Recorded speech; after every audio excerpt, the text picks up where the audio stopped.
মুরগির মাংস নিয়েছি এখানে 11 পিস, আর এটাকে ভালো করে ধুয়ে তারপরে পানিটা ঝরিয়ে নিয়েছি। এরপর এখানে আমি আদা রসুন বাটা দিয়ে দিচ্ছি 1 চা চামচ করে। এরপর এখানে পরিমাণ মতো লবণ দিয়ে দিচ্ছি, জিরার গুঁড়া দিয়ে দিলাম 1 চা চামচ, গরম মশলার গুঁড়া দিয়ে দিলাম 1 চা চামচ, হলুদ গুঁড়া, মরিচ গুঁড়া এবং ধনিয়ার গুঁড়া দিয়ে দিলাম 1 চা চামচ করে। তারপরে চাট মশলা দিয়ে দিলাম, গোলমরিচের গুঁড়া, এরপর অরিগানো দিয়ে দিলাম অল্প অল্প করে। তারপর এখানে টমেটো সস, চিলি সস এবং টক দই দিয়ে ভালো করে মেখে নিতে হবে।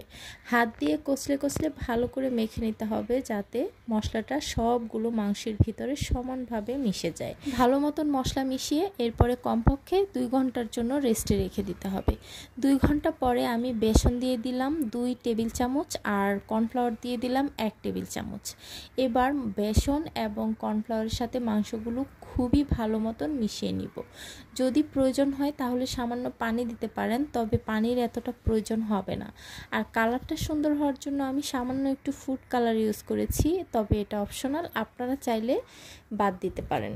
এরপর গরম গরম তেলের মধ্যে দিয়ে 10 মিনিটের মতো ভেজে নিলেই রেডি হয়ে যাবে মজার এই চিকেন ফ্রাইগুলো। এই চিকেন ফ্রাইগুলো খেতে কিন্তু অসম্ভব মজার। বাসায় একবার হলো ট্রাই করবেন, আশা করছি আপনাদেরও সবার ভালো লাগবে। আর রেসিপি ভালো লাগলে অবশ্যই ভিডিওতে একটি লাইক করবেন, পেজটা ফলো করবেন, আমার ইউটিউব চ্যানেলটিকে সাবস্ক্রাইব করবেন। এই পর্যন্তই আজকে, আল্লাহ হাফেজ।